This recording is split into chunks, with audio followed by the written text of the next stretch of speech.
Hello everyone, आप सभी का स्वागत है आपके अपने यूट्यूब चैनल पूजा जीएस एकेडमी पर। आशा करते हैं कि आपकी सीटेट की प्रिपरेशन बहुत अच्छी चल रही होगी। आज की इस वीडियो में हम सीटेट जुलाई 2013 के क्वेश्चन पेपर का सॉल्यूशन देखने वाले हैं। तो चलिए शुरुआत करते हैं इस वीडियो की।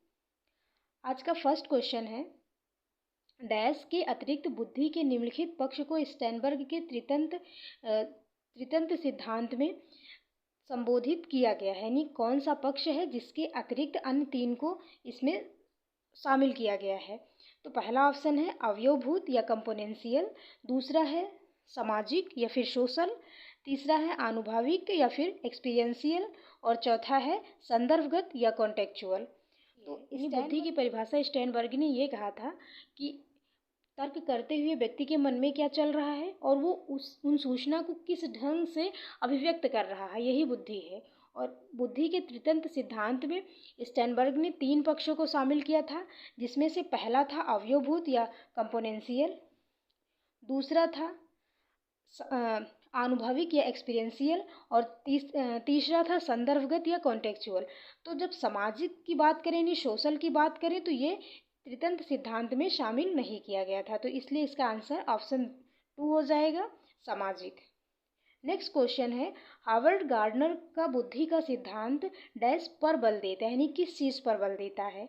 ए है सामान्य बुद्धि पर यानी जनरल इंटेलिजेंस पर, ऑप्शन 2 है कि विद्यालय में आवश्यक समान योग्यताओं पर यानी common abilities required in school, option 3 है प्रत्येक व्यक्ति की विलक्षण योग्यताओं पर, the unique abilities of each individual, यानी प्रत्येक व्यक्ति की जो विलक्षण योग्यताएं हैं उन पर बल देता है, या फिर चौथा ऑप्शन है शिक्षार्थियों में अनुबंधित कौशल का यानी कंडीशनिंग स्किल इन स्टूडेंट्स, यानी किस चीज़ पर बुद्धि का हार्वर्ड गार्डनर का जो बुद्धि का सिद्धांत है वो बल देता है।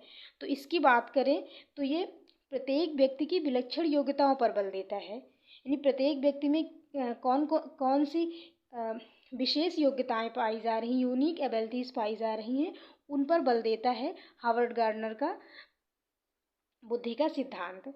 और हार्वर्ड गार्डनर ने बुद्धि का जो सिद्धांत दिया था उसे हम मल्टीपल इंटेलिजेंस की थियोरी के नाम से जानते हैं।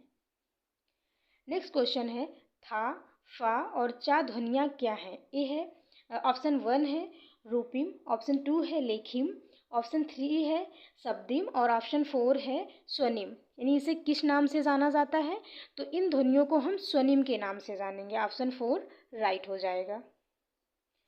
नेक्स्ट क्वेश्चन है, कक्षा में जेंडर रूढ़िवादिता से बचने के लिए एक शिक्षक को क्या करना चाहिए अगर उसे जेंडर रूढ़िवादिता से बचना है, जेंडर स्टीरियोटाइपिंग से बचना है। तो ऑप्शन 1 है लड़के लड़कियों को एक साथ अपारंपरिक भूमिकाओं में रखना चाहिए। ये ऑप्शन भी ठीक हो सकता है, लेकिन हम नेक्स्ट ऑप्शन भी देख लेंगे। ऑप्शन 2 है अच्छी लड़की अच्छा लड़का कहकर शिक्षार्थियों के अच्छे कार्य की सराहना करनी चाहिए। ऑप्शन 3 है कुश्ती में भाग लेने के लिए लड़कियों को निरुत्साहित करना चाहिए। तो हमें बच्चों को निरुत्साहित नहीं करना है, यानी निरुत्साहित ना करके उन्हें इक्वली सभी चीज़ों में पार्टिसिपेट करने के लिए प्रोत्साहित करना है। ऑप्शन 4 है लड़कों को जोखिम उठाने और निर्भीक बनने के लिए प्रोत्साहित करना। तो इसका जो सही आंसर होगा वो होगा ऑप्शन ए, यानी ऑप्शन 1, लड़के लड़कियों को एक समान एक साथ अपारंपरिक भूमिकाओं में शामिल किया जाए, भूमिकाओं में रखा जाए, यानी उन्हें अपारंपरिक भूमिकाएं दी जाएं। उन भूमिकाओं से इतर जो कि समाज द्वारा बनाई गई हैं कि समाज द्वारा कुछ कार्य निर्धारित कर दिए गए हैं, जैसे कि कुछ कार्य लड़कियों के लिए हैं, कुछ कार्य लड़कों के लिए हैं। तो समाज द्वारा जो एक रूढ़िवादी धारणा चली आ रही उससे हटकर लड़के या लड़कियों को काम करने के लिए देना, जैसे कि लड़कों को घर के काम करने के लिए प्रोत्साहित करना और लड़कियों को बाहर के काम जो माने जाते हैं कि केवल लड़के करते उन कार्यों के लिए भी प्रोत्साहित करना। तो अगर इस तरीके से शिक्षक अपारंपरिक भूमिकाओं को निभाने के लिए प्रोत्साहित करेगा तो जेंडर रूढ़िवादिता से काफ़ी हद तक बचा जा सकता है, यानी जेंडर रूढ़िवादी की जो धारणा है उसे दूर किया जा सकता है। अगर एक क्वेश्चन सीटेट में ये भी पूछा जाता है कि जेंडर क्या है, यानी एक जैविक संरचना है कि एक सामाजिक संरचना है। तो जब हम जेंडर की बात करते हैं तो ये एक सामाजिक संरचना है, ये एक जैविक संरचना नहीं है। नेक्स्ट क्वेश्चन है, विद्यालयों को किसके लिए व्यक्तिगत विभिन्नताओं को पूरा करना चाहिए? ये जो बच्चे में इंडिविजुअल डिफरेंसेस पाए जा रहे हैं उनको क्यों पूरा करना चाहिए? ऑप्शन 1 है व्यक्तिगत शिक्षार्थियों के मध्य खाई को कम करने के लिए, यानी दो विद्यार्थियों के मध्य जो खाई है उसे भरने के लिए हमें इंडिविजुअल जो डिफरेंसेस हैं उन्हें पूरा करना चाहिए। ऑप्शन 2 है शिक्षार्थियों के निष्पादन और योग्यताओं को समान करने के लिए। ऑप्शन 3 है ये समझने के लिए कि क्यों शिक्षार्थी सीखने के योग्य या फिर अयोग्य हैं। ऑप्शन 4 है व्यक्तिगत शिक्षार्थी को विशिष्ट होने की अनुभूति कराने के लिए, यानी शिक्षार्थी को हमें ये अनुभूत कराना है कि वो यानी वो विशिष्ट है, ये अनुभूत कराना है। तो इसका सही आंसर होगा कि जो बच्चे में व्यक्तिगत विभिन्नताएं पाई जा रही हैं उन्हें ध्यान में रखने से हमें ये पता चलता है कि कौन सा शिक्षार्थी सीखने के योग्य है या अयोग्य है। उसके अकॉर्डिंग, क्योंकि जब हम जान जाएंगे कौन शिक्षार्थी किस स्तर पर है तो उसके आवश्यकता के अनुसार, उनके लर्निंग स्टाइल के अनुसार हम उन्हें एजुकेट करने की, उन्हें सिखाने का प्रयास करेंगे। तो इसलिए विद्यालयों को व्यक्तिगत विभिन्नताओं को पूरा करना चाहिए। इसका सही आंसर हो जाएगा ऑप्शन 3, वह ये समझने के लिए क्यों शिक्षार्थी सीखने के योग्य या फिर अयोग्य है। नेक्स्ट क्वेश्चन है, शिक्षार्थियों के व्यक्तिगत विभिन्नताओं को संबोधित करने के लिए एक विद्यालय किस प्रकार का सहयोग उपलब्ध करवा सकता है? यानी विद्यार्थियों में जो इंडिविजुअल डिफरेंसेस पाए जा रहे हैं उनको संबोधित करने के लिए एक विद्यालय किस प्रकार से सहयोग कर सकता है? ऑप्शन 1 है बाल केंद्रित पाठ्यचर्या का पालन करना और शिक्षार्थियों को सीखने के अनेक अवसर उपलब्ध कराना। ऑप्शन 2 है शिक्षार्थियों में व्यक्तिगत भिन्नताओं को समाप्त करने के लिए हर संभव उपाय करना। तो हमें जो इंडिविजुअल डिफरेंसेस हैं स्टूडेंट के बीच उन्हें समाप्त बिल्कुल भी नहीं करना, बल्कि उन्हें प्रमोट करना है, उनके नीड के अकॉर्डिंग उन्हें सपोर्ट देना है, उन्हें उनकी जो आवश्यकता है उसके अनुसार हमें उनके सीखने की व्यवस्था करनी है। ऑप्शन 3 है धीमी गति से सीखने वाले शिक्षार्थियों को विशेष विद्यालयों में भेजना, तो ये भी नहीं करना है। नेक्स्ट यानी ऑप्शन 4 है सभी शिक्षार्थियों के लिए समान स्तर की पाठ्यचर्या का अनुगमन करना। तो इसका जो सही आंसर होगा कि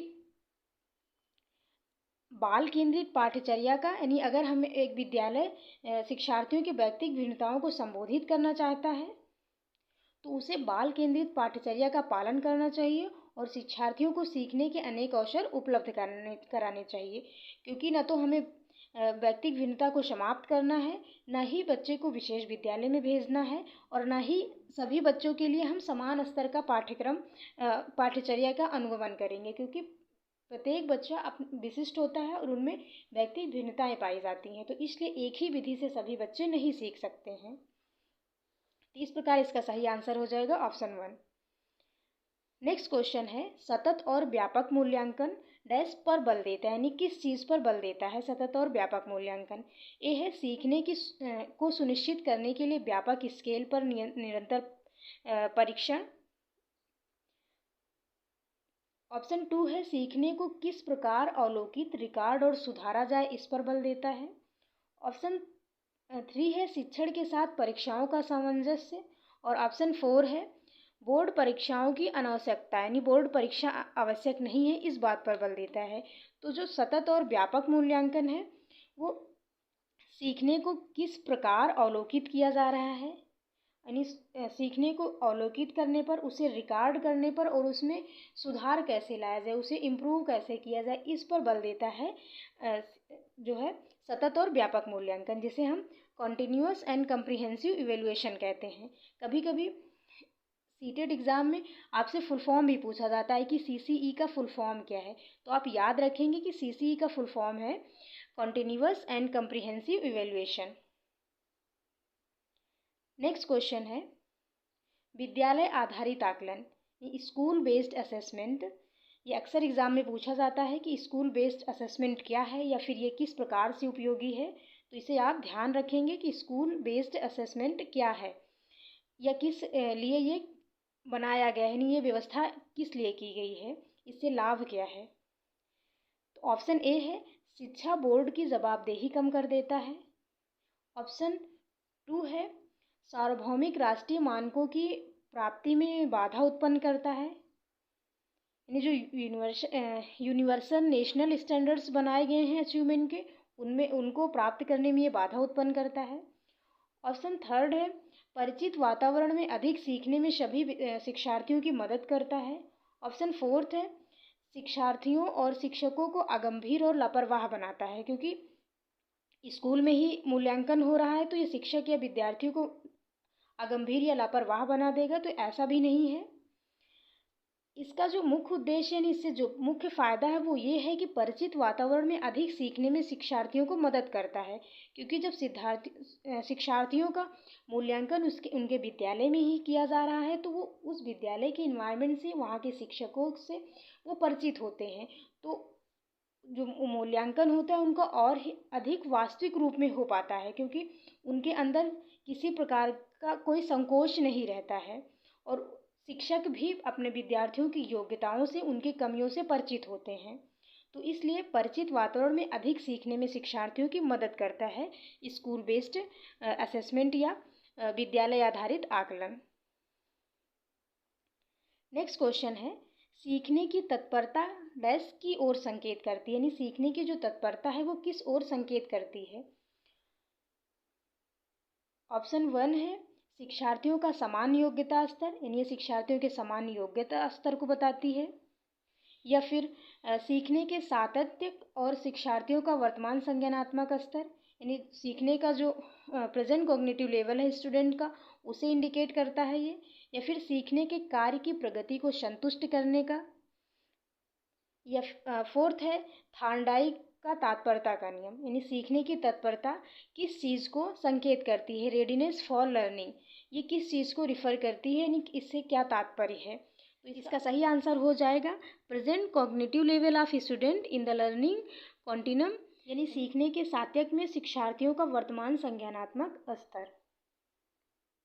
नेक्स्ट क्वेश्चन है एक शिक्षिका की कक्षा में कुछ शारीरिक विकलांगता वाले बच्चे हैं, निम्नलिखित में से उसके लिए क्या कहना सबसे उचित होगा।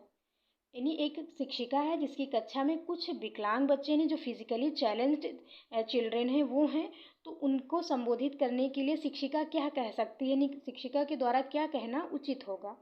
ऑप्शन 1 है पहिया कुर्सी वाले बच्चे हाल में जाने के लिए अपने समवयस्क साथी बच्चों से मदद ले सकते हैं, यानी जो व्हील चेयर बाउंड चिल्ड्रेन हैं वो अपने पीयर्स की हेल्प लेकर हाल में जा सकते हैं। या फिर ऑप्शन 2 है शारीरिक रूप से असुविधाग्रस्त बच्चे कक्षा में ही वैकल्पिक गतिविधि कर सकते हैं। या ऑप्शन 3 है मोहन खेल के मैदान में जाने के लिए आप अपनी बैसाखियों का प्रयोग क्यों नहीं करते। या ऑप्शन 4 पोलियोग्रस्त बच्चे अब एक गाना प्रस्तुत करेंगे, यानी किस प्रकार से शिक्षिका उन्हें संबोधित कर सकती है। तो बच्चों को जो संबोधित करने का सबसे सर्वश्रेष्ठ तरीका होगा वो होगा कि बच्चों का नाम लिया जा सकता है, यानी जैसे कि मोहन खेल के मैदान में जाने के लिए आप अपनी बैसाखी का प्रयोग क्यों नहीं करते हैं। तो शिक्षिका बच्चे को व्हील चेयर वाले बच्चे यानी पहिया कुर्सी वाले बच्चे या शारीरिक रूप से असुविधाग्रस्त बच्चे या फिर पोलियोग्रस्त बच्चे कहने के बजाय उपयुक्त ये होगा कि वो बच्चों को उनके नाम से संबोधित करे और उन्हें खेल के मैदान में चलने के लिए कहे। तो इसका सही आंसर हो जाएगा ऑप्शन 3।